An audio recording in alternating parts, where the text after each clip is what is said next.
When we would go carriage driving, well, first of all, he'd take me on a different route every day, and I do not know how he managed to do that. But he would also tell me all sorts of anecdotes about absolutely anything and everything. He is honestly one of the most interesting people I've ever met. Have you ever wondered what happens when a royal chooses love over legacy? Not duty, not tradition, not the weight of a crown, but love, real, quiet, undeniable love. Because behind the palace walls, where headlines are filled with scandal, protocol, and pressure, something unexpected has just happened. Something soft, something rare, something almost forbidden. Lady Louise Windsor, one of the most private and quietly admired members of the royal family, has just said yes. And not to a prince, not to a billionaire, not to a name the world recognizes, but to Felix, a man no one saw coming, and yet maybe exactly the one she was always meant to find. This is not just another royal announcement. This is a story about growing up in the shadow of a crown and still choosing your own light. Before you go, something at the end might just change the way you see this. If you're enjoying the video, please consider subscribing. It's completely free, and it genuinely helps us create more of what you love. Stay with us till the end. You won't want to miss this. Lady Louise Windsor was never like the others. While the world watched every move of royal children, she grew up away from the chaos. No flashing cameras, no constant headlines. Just quiet mornings, countryside air, and a life that felt almost normal. Born in 2003 and raised at Bagshot Park, her childhood was carefully protected by her parents, Prince Edward and Sophie. They made a choice early on to give their children something the royal world rarely allows: privacy, freedom, a chance to just be. While others walked red carpets, Louise walked through fields. While others attended galas, she chose books, horses, nature, silence. And maybe that's why she became someone different, grounded, warm, real. Those closest to her say she carries a quiet strength, a kindness that doesn't need attention, and a deep connection to the memory of her grandfather, Prince Philip, whose love for carriage driving she inherited.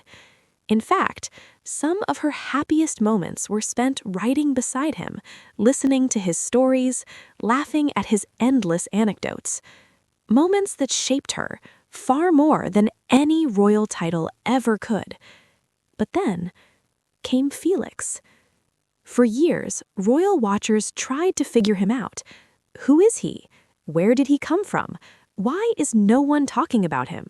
And that's exactly the point.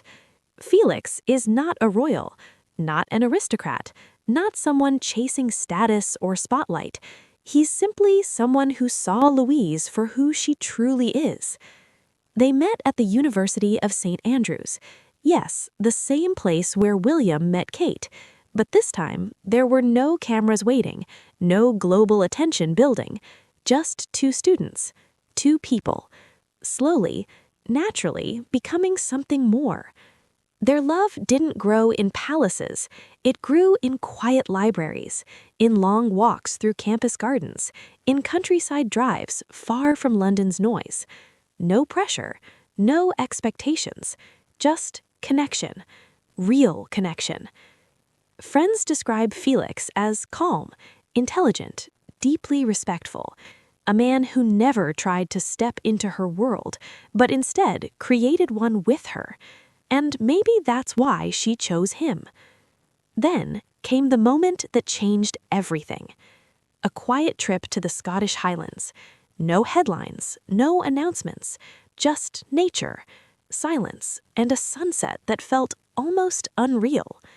Near Balmoral, one of her favorite places in the world, Felix stopped, turned to her, and got down on one knee.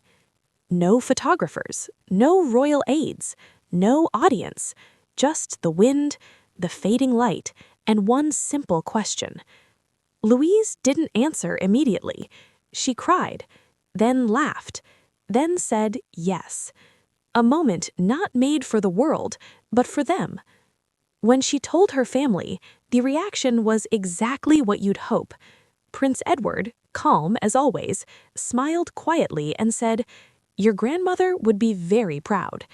Sophie, her mother, held her tightly for what felt like forever. Because their bond is never about royalty, it's always about love. Even King Charles was said to be genuinely delighted. A private phone call, warmth, laughter, and a rare moment of pure joy inside a family often surrounded by tension. And then, the ring. Not massive, not extravagant, but meaningful, elegant, timeless. Inspired, it said, by a piece once worn by Queen Elizabeth herself. Simple, radiant, just like Louise. As news quietly spread, reactions began to pour in, from within the royal circle and beyond.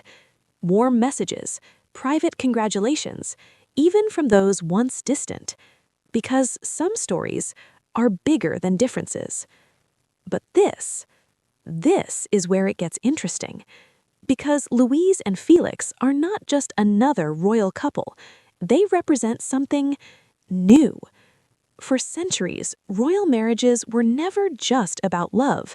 They were about alliances, power, image. But this generation, they're changing the rules. Louise isn't choosing status. She's choosing peace. She's choosing a life that feels real, not performed. And in doing so, she might be quietly redefining what it means to be royal. There are even whispers that the couple may choose to live in Scotland, away from the spotlight, building a life that balances both worlds without being consumed by either.